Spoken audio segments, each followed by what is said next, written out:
Hey everybody! Once again, it's your Canadian Info Wrangler coming at you live through the power of the interwebs. And I got a new graphic, but apparently it doesn't work. So I'm not sure what's going to be done with that. I'll have to mention it to the very nice young lady that made it for me and see what has to be done, because I don't know anything about graphic design and all that crap, so I can't fix it because I have no clue what's wrong with it. Anyway, here we are. It is May 16th as I'm recording this. It is Friday, May 16th, 2025, as the title suggests. It's just an implication, I know. But we're heading out to Chippewa Park. Those of you from around here know what Chippewa Park is and what it used to be. And I'm going to go out there and I'm going to show it to you. Unfortunately, the park isn't quite what it used to be. It has gone through some changes over the years. And now it's just, I don't know, it's a park, but there's not really a whole lot to it like it used to be. It doesn't have a roller coaster anymore. I believe it still has the bumper cars. But what it used to be was like having the fair come to town and stay for the entire summer.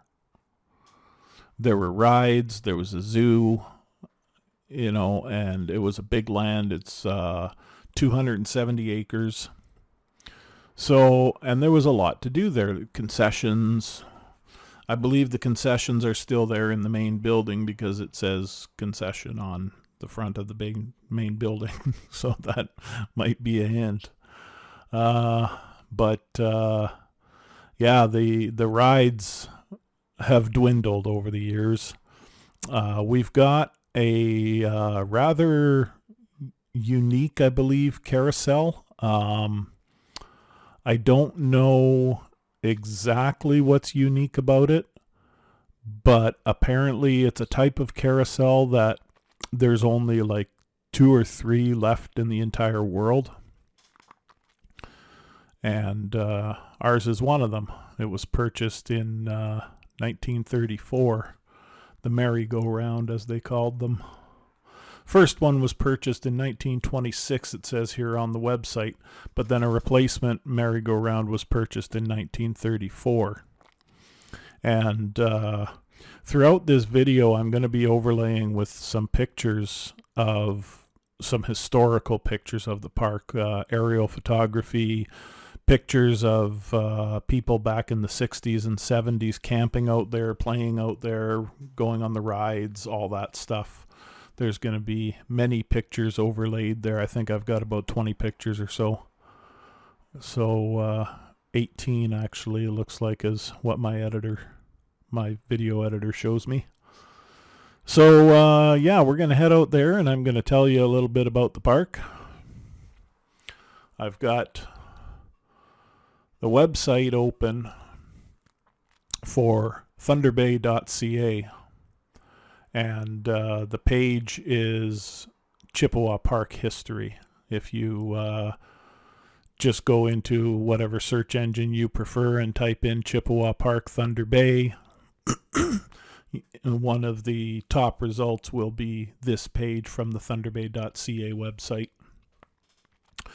So what they've got listed here is that the park opened on July 15th, 1921, and it's located on City Road in Thunder Bay. It is approximately 270 acres large. The deed was signed between Indian Affairs and the City of Fort William in 1917, and it was renamed Chippewa Park in July 6, 1921. It was originally called Mission Site. I don't know what exactly that referred to, but that was what the indigenous people who owned the land at the time called it. And they sold the land, 270 acres of it, to the city of Thunder Bay. So the city of Thunder Bay renamed it Chippewa Park in 1921, a week before they opened. July 6, 1921, they renamed it, and July 15th, 1921 is when it officially opened. They opened with a picnic on July 15th, and there was a bandstand constructed on the waterfront in 1924. The merry-go-round, the first of Chippewa Park's amusement rides, was purchased in 1926. And then a 125-foot-long dock, which you'll be able to see in this video and in pictures, I believe. I think there's one or two pictures of the dock. And what they use the dock mostly for nowadays is not for boats. Rather, it's where they set up the fireworks on Canada Day. If they're still doing that out there, I'm not sure if they're still doing the one out at Chippewa Park or if they're only doing the one in Marina Park now. I don't really know because I don't pay much attention to it. I'm either working on Canada Day and I don't notice, or I'm at home on Canada Day and don't care. Let's see. There was a log cabin built on the site in 1932, and in 1934 they purchased a replacement merry-go-round, and that's the one that they still have out there now. And then in 1967 they purchased a roller coaster, a tilt-a-whirl, a large cable ride, I'm not really sure what that is, and a bumper car arena. All in 1967. So that's interesting. In 1922, the land, 270 acres, was purchased from Indian Affairs. That's what they used to call, I guess now it would probably be called Indigenous Affairs or something along those lines, but back then they called it Indian Affairs. And they purchased the land for $25,000. Back then, that was a pretty fair price for land, I think. I mean, if you make the comparison, I haven't done the math, but, well, what the hell, I'll do the math for you right now. Let's see here. 25,000 acres divided, or $1,000 divided by 270 acres, $92 an acre. So now you compare that to today's dollars, that's actually a pretty fair price for that much land. So we're still driving along here on our way out to Chippewa, and I'm going to give you all this information while we're going, because then I can just leave you with Gary and the pictures when you're out there. So let's see here. Historical highlights. We already know when they signed the deed. I already told you that. We know when it was officially named, and we know when it was officially opened, and it was hosted by the mayor. The picnic was hosted by the mayor and his wife. And a representative from the Times-Journal and chairman of the Parks Board were also in attendance. Woohoo! Through 1920 to 1922, parkland was cleared. Chippewa Park was bustling. Between 21 and 22, the Parks Board signed a 21-year lease with the Canadian National Railway for the use of the waterfront land. Playground equipment was updated, camping and tenting opportunities were made available to the public, and Chippewa Park's first superintendent was instated. Yeah, they've got a lot of cleared out land there for RVs and even tent camping, and apparently it's pretty nice. I've never been to that part of the park, but a lot of people that live in Thunder Bay camp there because it's close, but it still seems so far away when you're out there. In 1923, the Chippewa Park Zoo was founded with a donation of 2 squirrels and a raccoon. Okay. By the end of the year, they had an owl, pheasants, another raccoon, and buffalo. Yeah, not exactly the animals you expect to see in a zoo. But I guess because they're relatively indigenous to the country, I suppose that kind of makes sense. I don't know. Building continued at Chippewa Park, and by the end of 1924 it had 6 cottages, a dining hall, a refreshment booth, a dance hall, a bathhouse, and a warehouse. A rooming house called the Lodge was also constructed that year. A wooden bandstand was constructed on a small island in 1924. The bandstand stood until 1954. That was pretty good, especially since it was wooden. The city of Fort William began leasing lots for summer cottages in 1925. Campers began building cottages on Sandy Beach in the late 1920s. In 26, the Public Utilities Commission purchased a merry-go-round for Chippewa Park. We already talked about that. And they lined up to pay a nickel for 3 rides. Wow. In 1932, they had 18 furnished log cabins and 18 summer cottages that were available to the public. I don't think they have any of that anymore. I'm just kind of scanning the page here to see if there's any talk about closing them down, but I've never even heard of them having log cabins and camping cottages and stuff like that. I've never heard of that, so I don't know if they're still available or not. In 1931, a dock was built to promote fishing and boating on Lake Superior. It was also extensively used. It was so extensively used that in 1932, the Parks Board extended it a further 400 feet. The Winnipeg Assiniboine Zoo donated a large, good-natured brown bear named Teddy. In 1931, Teddy had a flair for showmanship and a love of peanuts. This is apparently a quote from somebody. Teddy could catch and swallow the peanut and dispose of the shell in one single graceful movement. Woo! In 1945, the Fort William Yacht Club built a clubhouse on park property. The building was later sold to the Parks Board to be used as a toboggan chalet in 1963. The zoo welcomed new additions in 1946, a golden eagle, a silver fox, black squirrels, and goldfish. Wow. I'm admittedly underwhelmed. The zoo underwent significant development in 1953 and de-accessioned large animals in favor of smaller animals native to northern Ontario. This plan did not last long and was scrapped completely when the Chippewa Zoo took in a polar bear cub named Snowball in 1956.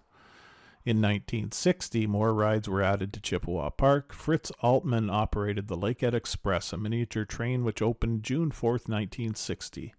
And in 67, they expanded with the roller coaster, tilt-a-whirl, airplane rides, boats, tanks, bumping cars, Ferris wheel, boat swings, a merry-go-round, and the train.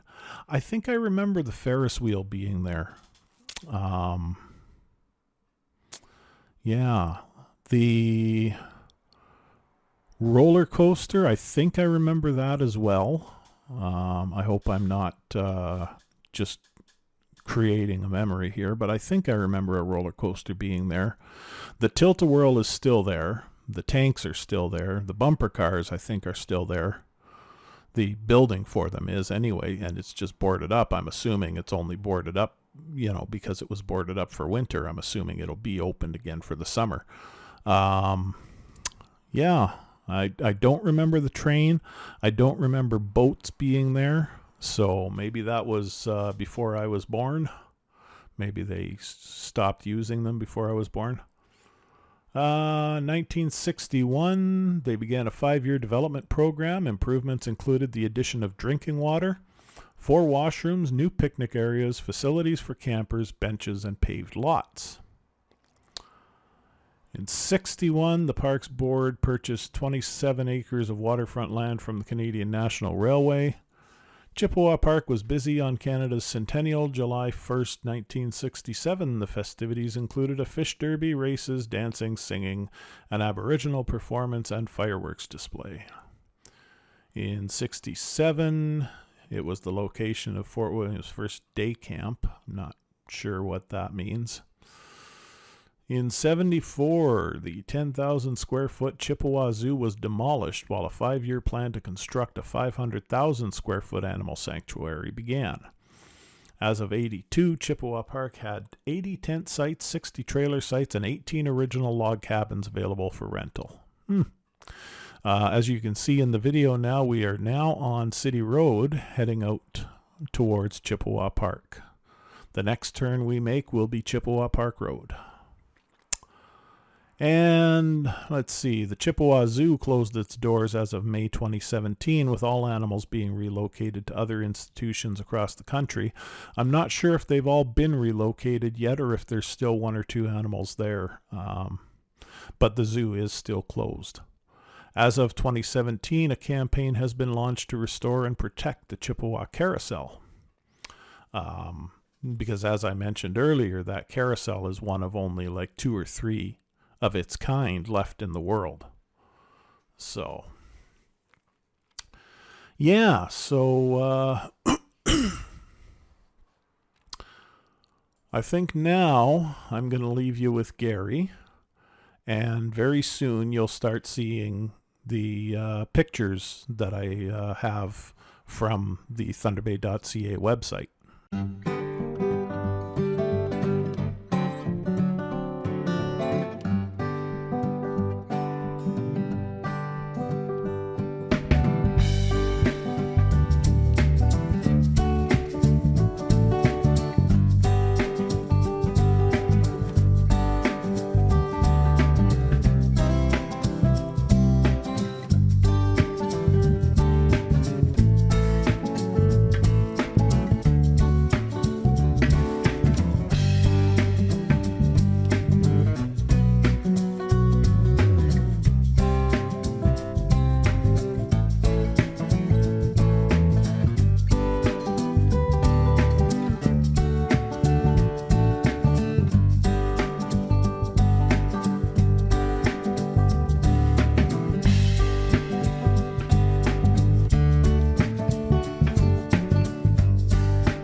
So, as you could see on the way out here, the road is absolutely horrible. The city really needs to do some work on that road and repave the whole stretch of it if they want to keep this area attractive to tourists. And as you can see here, this whole parking lot needs to be redone as well. And like I say, if they want to keep the area attractive to tourists, they got to do that. It's just deplorable. But getting back to what we're doing here, this is Chippewa Park. That's the main building there. And I'm just about to park, and I'll be showing you some pictures once I do. As a matter of fact, the first one is coming up right now. There we go. That's just an aerial photography of Chippewa Park. So now I've resized the video and showing you pictures. These two pictures are a pamphlet that the city used to put out. I'm not sure if they still do, regarding the carousel. And these are old pictures of what the place used to look like, probably in the 50s and 60s, judging by some of the cars. And then that previous one was the campgrounds. And this one is what we're looking at now. And there's the campground again. Excuse me. And another building there with a 50s car. These are kids inside the Great Hall. Not sure what the event was. But, interesting. I thought I resized the video after that. Oh well, it's not a big deal now, is it? So here we are, back on just full video mode. And we're coming up to a sign that says, "Welcome to Chippewa Park." And it says it again in French.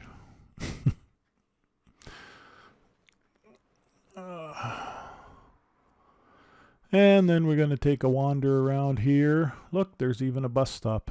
There is a bus. It's probably seasonal, but there is a bus that actually comes all the way out here. And that last building there to the left is the public washrooms. And that is the carousel right in front of us. There are no horses or anything because it's currently under construction, I guess. It's currently under renovation with new horses, and I don't think they're replacing the horses. I think what they're replacing is things like gears and nuts and bolts and the mechanics of the carousel, the motor and all of that stuff. And then I think I believe I read something somewhere about the horses being refurbished. Some artist somewhere who is familiar with them is stripping them and repainting them and making them all nice and 1936-ish again. So this is the main building, and you can't see it yet. I don't know if you will see it with this camera, but that sign in the middle there says concessions. So, yeah, that would be the concessions building. Municipal concessions. And they sell all sorts of stuff there. They sell ride tickets there.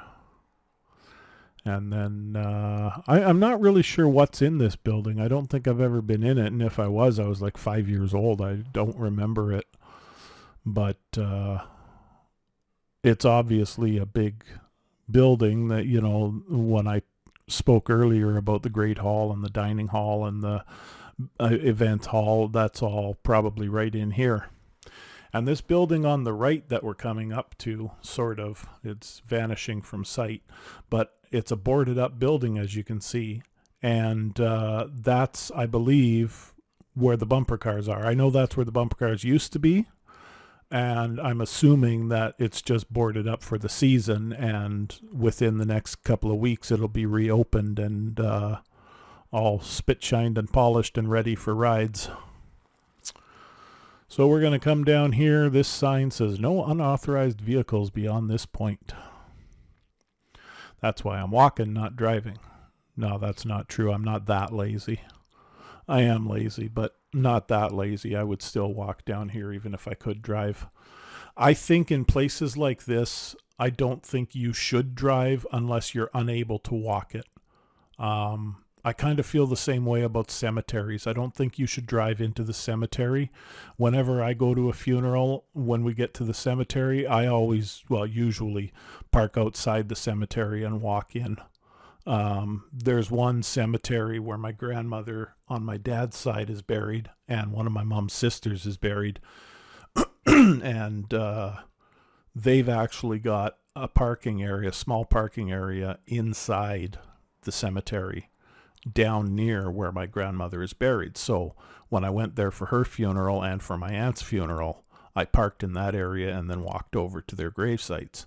But when I go to Riverside Cemetery or St. Andrew's Cemetery, which is basically the same plot of land, they're neighboring, I always park right outside on Oliver Road. Well, just off Oliver Road. They've got a little parking area there, and I always park there and walk in wherever we're going. I just think it's more respectful. But anyway, enough of that rambling. You can see the sleeping giant from here. I got you a couple of close-up pictures of that. And I'm walking up to a sign here that's got some old pictures of what the place used to look like. And I'm going to line you up with a couple of more pictures. Here we come. There's one. My editing is a little off because I did resize the video, but then I guess that track must have gone off and I didn't notice it. Track 2 is not in line with track 1, and I didn't notice it, but that's okay. You don't mind, do you? We're going to be back to fully track 2 here now anyway, so that doesn't really matter.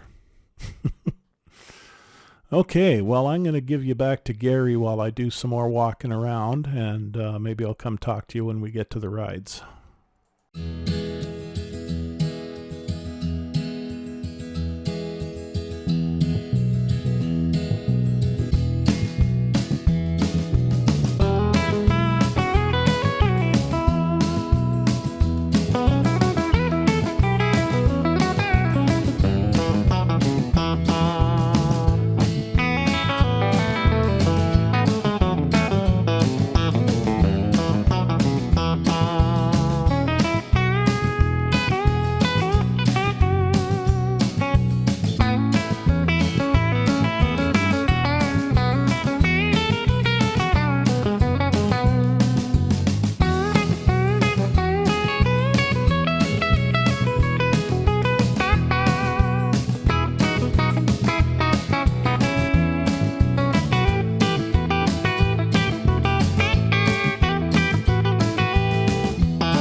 Well, as you can see here, this is the carousel, and there's a plaque here. I'm not sure where it is. I took that picture off the website.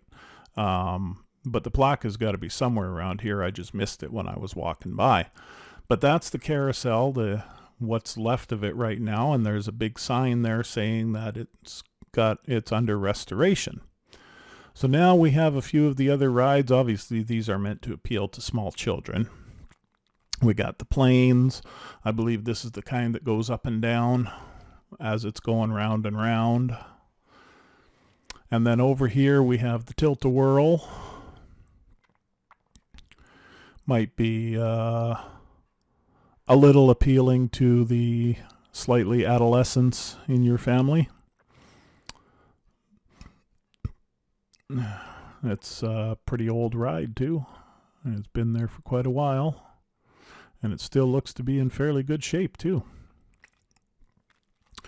Then over here, oh, there's where the boats are. I guess that's just a little ring of boats there. And these are the tanks over here. Obviously the boats and these tanks and the airplanes are all meant to appeal to very young children. You wouldn't get much past 6 or 7 years old wanting to go on these probably. I may be a little off on the numbers, but, once they start growing up, they're not going to want to go on those little kiddie rides. That's what they are. So, that's it for the rides. And now, I had a little trouble with the beginning of this part of the video. It wasn't wanting to play. So, I wound up having to chop off more than I wanted to. But anyway, here we are, back on the road, back on this really crappy road. And, well, we're still in the really crappy parking lot right now. But soon we're going to turn onto the really crappy road. And then we're going to head home. And I think I'll pass you over to Gary here, and I'll probably see you when I get to the house.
Well, I'm almost home now, and I didn't want to just fill the last minute with music, because it would have had to be a new track, and a new musical track, I mean. And I didn't want to just clip out a minute of it for this.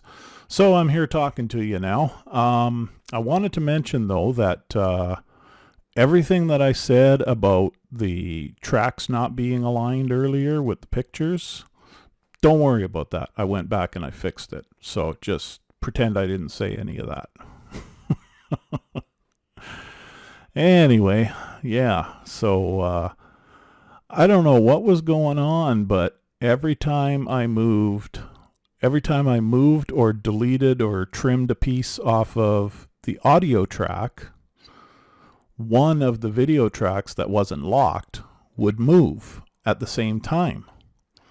And so it got to the point where there was 4 pictures that were out of alignment out of the 8 I posted. So I went back and I locked every track except the one I wanted to move, and then I was able to do it. So anyway, here we are coming up to the house pretty soon, and I'm not sure how well my audio track is going to line up with getting there, so I'm going to stop now, and I'll see you when I'm in the house.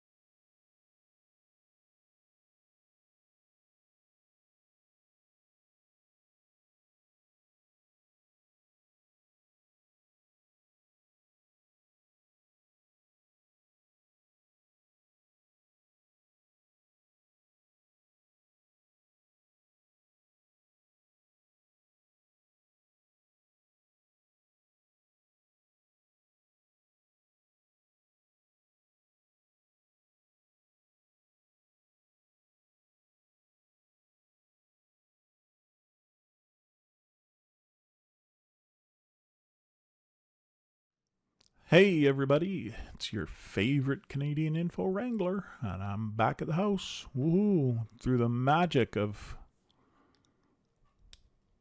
video creation, video editing, whatever you want to call it. It's all magical. And here I am. So, I don't know what that was. Anyway, yeah, I'm back in the house. And we had a nice day there out at Chippewa Park. It was nice weather for it too. I think it got up to like 18 degrees or something like that. I don't know. It says 13 on my watch right now, but it's 10 o'clock at night now as I'm recording this. So around 4 o'clock this afternoon, the sun was shining pretty bright, and I think it was around 18 degrees. So for Thunder Bay in May, we can't complain about that. Anyway, so yeah, I fixed those tracks. They're properly aligned now. You'll see that when I'm showing the pictures will be on this side and the video will be on this side, and they're both shrunken so that they fit within this square. And everything I said about them not being aligned is suddenly irrelevant. So we can ignore that. Anyway, big thank you goes out to Gary for all the musical contributions and for so faithfully liking and commenting each and every video. And another big thank you goes out to Rena. She's a person I work with, and she's making a new graphic for me that'll say Canadian Info Wrangler instead of Info Warrior, which was my sister's suggestion, Canadian Info Wrangler. That was my sister Paula suggested that, and I like it. So, with that all in place, how do I always leave you? Same way. God's willing, Daffy Duck willing. We'll see y'all in the next video. Ciao for now.